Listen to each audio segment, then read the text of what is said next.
All right, what is up, guys?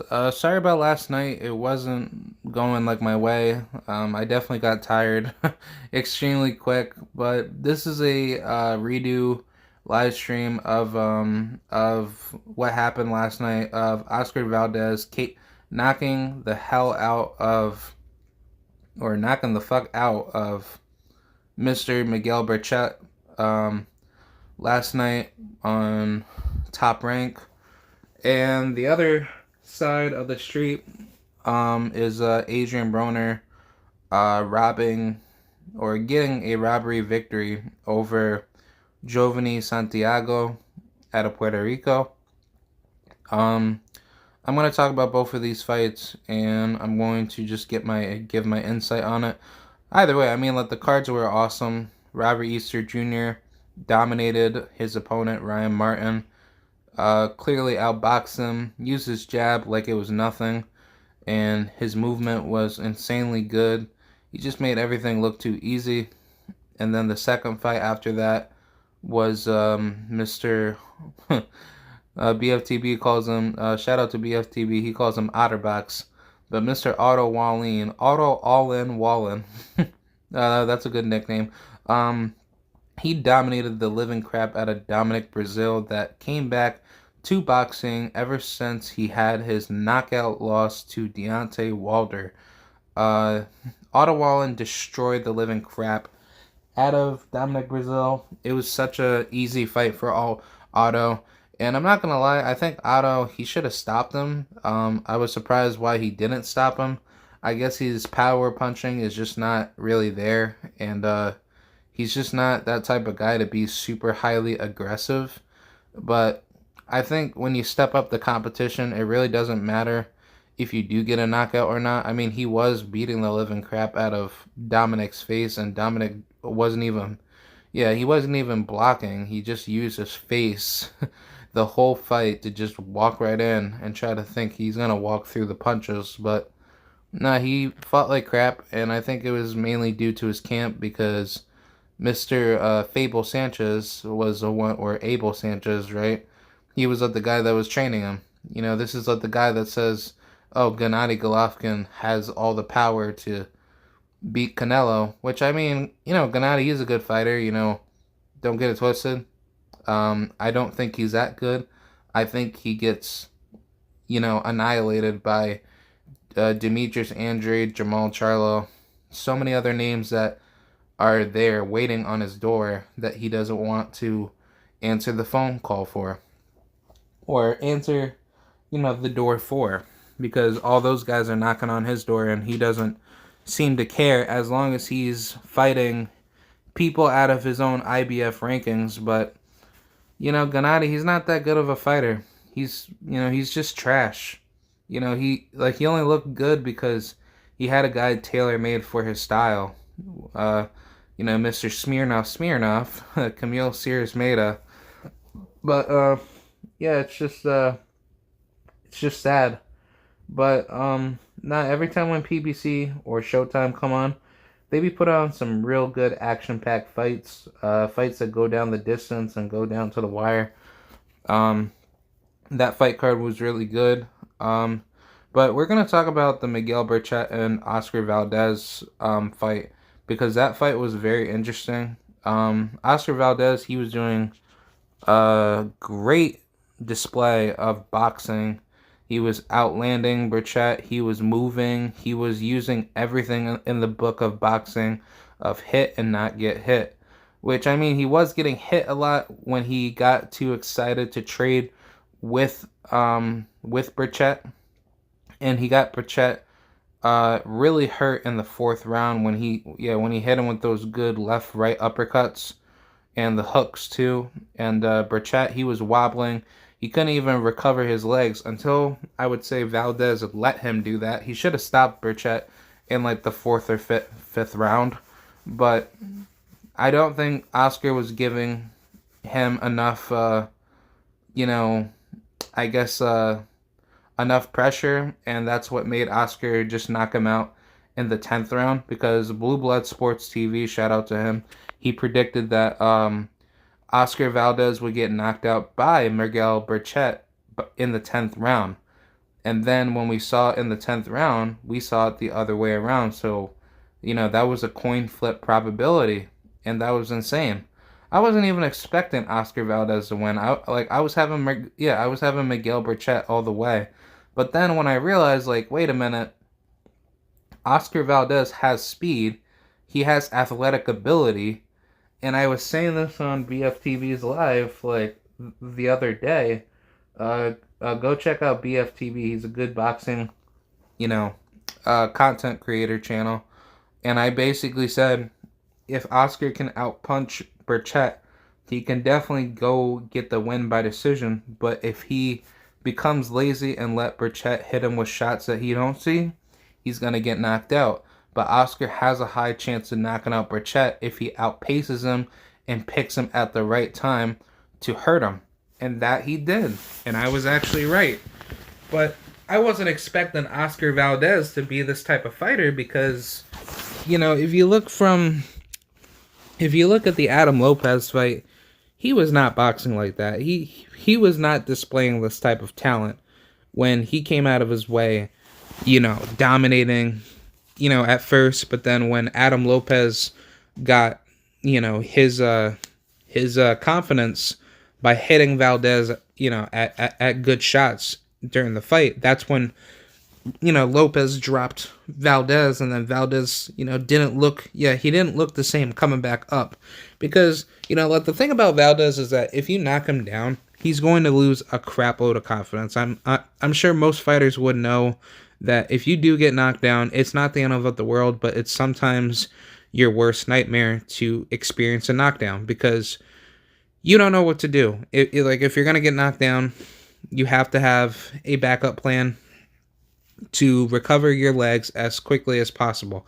And that's why, really good trainers like Dear James, he would probably recommend to say, hold your opponent and don't let the opponent get any blows off of you. I would just probably shell up and then hold because that's what really makes you survive, in the later rounds. But no, for this Oscar Valdez and Berchelt fight, I was not expecting Valdez to do that because there was something about him that just made the fight very weird and very neck and neck. I was thinking Berchelt was going to do everything right, work with his jab, and then work the body, and then give Valdez like really good shots, maybe to the head with the uppercuts, or I probably just say work the body because Oscar, he was not liking those body shots when Berchelt was hitting him with it. But I think Berchelt, this so-called knockout power that he possesses, it wasn't there. And I think this is, always the blueprint to knocking out a guy that has knockout power by suppressing his knockout power. So Oscar, he did it in such a dramatic fashion. He let Berchelt start throwing these wild, unnecessary punches. He wasn't even, choosing his shots. He obviously just thinks like, oh, if I just go Mexican style, which is just keep swinging until somebody gets knocked out, which, this is why I keep criticizing Mexican fighters because Mexican fighters do not have that American style mixed with it. I'm only saying it in the sense of you lack a lot of defense. If you're just a power puncher slugger and you're not using any damn defense at all, you are a crappy boxer. Yes, you are a crappy boxer if all you think about is just getting the knockout and just, praying to the boxing gods that you will win your fight by just getting a knockout. That is a horrible way to, think about it. While you're in your fight, you have to think about how to hit somebody at the right time, go to the fundamentals, use your footwork, use all the defensive tools first before you think about turning up and, pushing on your gas pedal to, knock out your opponent. And I think that Errol Spence, he makes a good point to say that it's better to just box your opponent than to knock him out because Sean Porter will always say, if you're trying to go for a knockout, you're going to get knocked out. That's kind of like how it goes. You have to knock out the opponent when the opponent gives you a blueprint to show that they're not wanting to be inside the ring with you, and when they're extremely hurt, then you knock them out. But you don't just go for the knockout if you just see somebody getting hit, but then you don't know what they're going to throw at you. Like, I mean, when Mike Tyson was knocking everybody out, everybody thought he can't be beat because Mike Tyson, he had a good style where he used athletic ability. But then when the style did not work because he met a guy with conditioning and met a guy with defensive output, and he was giving Tyson the problems with his height, like maybe who's that other guy? James Tucker? Yeah, James Tucker. I think that's the guy that Tyson fought. But one of those fights, like, if you look at the Tucker, the Tucker fight, that was a very tough fight. He was giving problems to Tyson, and then the only way Tyson ever won that fight was that he had to make adjustments because Kevin Rooney was his trainer at the time after Cuss had died. So he told Tyson to make the adjustments, and then boom, he knocked his ass out. So that's what Berchelt did not do. He did not make any adjustments against Oscar Valdez, and Valdez just easily destroyed him and made him look absolutely, made him look absolutely stupid. So credits to Oscar Valdez, credits to all the true Mexican warriors. I think this is a very good display of like a like a Juan Manuel Marquez versus Manny Pacquiao type of fight. Not at that magnitude, but I'm saying let the styles wise, like Berchelt had like a little mini Manny Pacquiao where, he tries to facilitate his power at times, but he wasn't using any good speed. He was kind of like looking very slow. But I mean, that's what Manny Pacquiao did when he fought Marquez, and Marquez just knocked him out with a good, overhand right. And then, he made Manny Pacquiao go night night. So, credits to Oscar Valdez. You are a Mexican warrior. I will definitely look like, I'll definitely put you down as one of the all-time Mexican, uh Mexican superstars as of current. So Oscar Valdez, congrats to you. Hopefully Shakur Stevenson can put the brakes off you, and we can see Shakur Stevenson go for undisputed. Nah, that'll be a good fight. So I think that needs to be made next. Shakur Stevenson versus Oscar Valdez. Let's get it. So, hold on. Just give me 1 second. All right. Just give me 1 second. I'll be right back.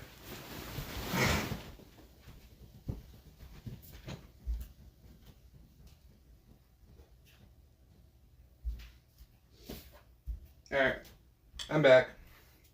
Alright, so let's talk about the other side of the street.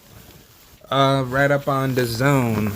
Or actually no, PBC. I'm sorry. I already talked about Josh Kelly. I was just about to go in on Josh Kelly, and I was like, nah.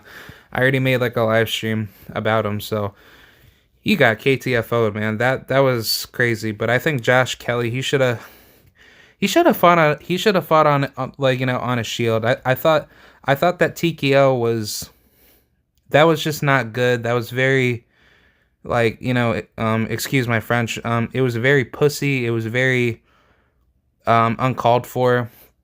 It didn't actually measure the severity of Josh's health. Like I purely thought Josh, he was doing a pretty decent job. But it was like, was the knockdown actually the actual knockdown? I would probably say that was the second knockdown eligible for a TKO? And I personally don't think so. I think Josh Kelly should have went out on a shield. If he got knocked down for a third time, and if I was the ref at that fight, yes, I would definitely call it off if he gets brutally knocked out. Or brutally knocked down, where he's like, yeah, I can't do this, he's too good, blah blah blah. Yeah, that's where I would kind of put him down. But Yeah, but moving over to the Adrian Broner saga. Yeah, this is not a good look for Adrian Broner. Um, this Giovanni Santiago guy definitely put a number on him. I think AB, he's a good fighter, but Adrian Broner, he's not the same Adrian Broner that I once thought him to be, because young AB will always let his hands go, but it seems like older AB, he's not letting his hands go. And we're going to talk about the robbery that took place between Adrian Broner and Mr. Santiago. See, now, in this fight, it was a good fight, but here's the problem. Santiago was letting his hands go. He was doing more punishment to AB than AB did to him. But I mean, AB did not get hurt, so it pretty much showed that AB's defense is like on an S level, grading scale. But here's the problem. When you meet a guy like Regis Prograis, you meet a guy like Teofimo Lopez that's going to be knocking on your door to get that win. That's not really good on your behalf, because you need to start letting your hands go. And I think what AB needs to do, he needs to get the hell away from his corner and find a brand new team that's going to push him. Because AB, he's a good fighter. Let's not get it twisted. Four division world champion, and he's done everything he can to be the best. Like, I mean, if AB lets his hands go, he'll dominate every single division that he could have fought in. He could have went for undisputed at 135, undisputed at 140, undisputed at 147. He would actually be like the very first boxer to ever achieve that. If any boxer could ever go undisputed at 3 different weight divisions, at 4 different weight divisions, that's insane. Like, if you're able to do something like that, that is crazy. But I mean, not everybody is naturally built the same way, so people's bodies are still growing in boxing. So it's like, you can't just think to the future, because if you think that you're going to stay at 135, but you're going to move up to 140 after you get all the titles, it doesn't work like that. Like, your body is still growing, and it's still very risky to try to take fights, especially if your body is growing, and you don't know if you're going to still make the weight. So it's just not that type of risk that you want to put on your life if you're going to fight somebody that's naturally bigger than you at 135, versus like, okay, let me just move up because I'm going to look way bigger at 140 or 147. But it's good that Adrian Broner did get the win, but I don't think this is a good win. I think this is a really crappy win. I think Giovanni deserved to win that fight, to be honest. Not just because I support my Puerto Rican fighters, because I have descendants, but I think stylistically, Adrian Broner got outclassed, or he got outworked by Giovanni Santiago. But if we've seen AB where he lets his hands go, like 2012 or 2013 Adrian Broner, yes, Adrian Broner would knock out Giovanni Santiago. Like, give him, transform AB into 21 or 22-year-old Adrian Broner. He would smack, he would smack the living crap out of Giovanni Santiago. But I mean, it's really funny because Giovanni Santiago, he's been out the ring longer than AB for 5 years, because I don't know what's been going on with his life, but yeah, his team, kind of brought him back to boxing, and I was just surprised, like, he actually did better than AB. Like, I was like thinking like Giovanni was gonna get whooped. This guy was going to get outboxed. He was going to get outclassed, and no, he actually proved to me I should be watching Giovanni winning this fight, not AB. So Giovanni did his thing. Hats off to him. But I guess the judges are so damn corrupt these days. If you're just like a well-known name in boxing, you'll just get the nod anyway. So that's pretty much what happened. I was really pissed off that I actually saw this, because this is really destroying the sport of boxing. I think judging needs to be It needs to be innovated better by a competitive market, uh, scoring system. How I would probably implement that is that if you want to become a judge, you have to pass multiple tests, or you have to pass a really, really hard test, I would say. And then once you pass it, then you become, you know, I guess like a preliminary judge. You start judging fights off of certain fights. Like you kind of like work your way up in 4 rounders, 8 rounders, 10 rounders, then 12 rounders, and then you kind of have like a reputation system on how these fights should be managed by the judges, and then the judges get selected into the higher like the higher ranking fights. And if those judges reputations are good, and the fans know that these, well, no, not the fans, it should be based off of reputation, how well this judge has performed in their fights, like the fights that they've been scoring. That, like, that's how it should be. The judge is supposed to be there to determine who won the round for the given moment. So how it would work in, I would say, in a competitive market is to be like, okay, the judge has to have a good reputation in order to get paid more money for a big fight. But if the judge is crapping a really, really lopsided fight where the loser of that fight won, no, then the judge loses their position, or they lose reputation on not becoming, a trustable judge, because, that judge has a history of screwing other fighters, and those fighters should get justice on getting the win over their opponent that shouldn't have won, that got beat, like Raymar Gaballo versus Emmanuel Rodriguez. I think Raymar Gaballo needs to get the hell out of boxing, and Emmanuel Rodriguez needs to get that win. He should not be rematching Raymar Gaballo. Gaballo is trash. He's not a good fighter. He is a garbage piece of crap. 100 and, I don't know, whatever, 18 pounder. It doesn't matter. He's not good. So, stuff like that. If that could be fixed up in the sport of boxing, where there is proper arbitration to be made and settled for fighters that do get screwed over on a daily, that'll help the sport. And having much better, well-educated judges, I would probably just go off of like a punch point system, like not like CompuBox, but whoever lands more punches in the given round, they just win the round.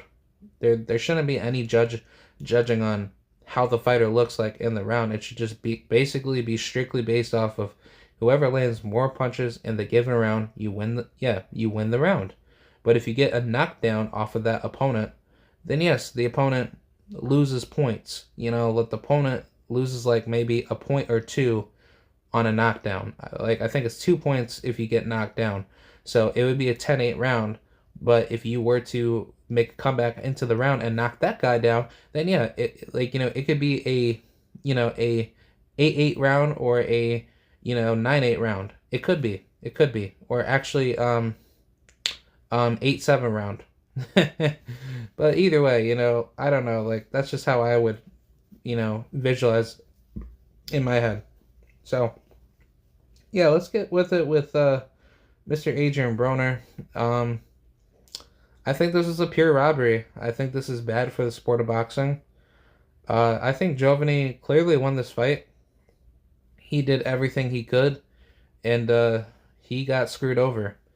I don't think AB is ready for guys at 140 or 147.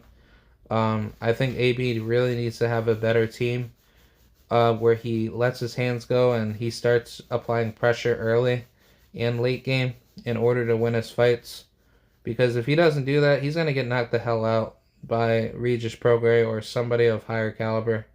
I don't know, but that's just kind of how I see it.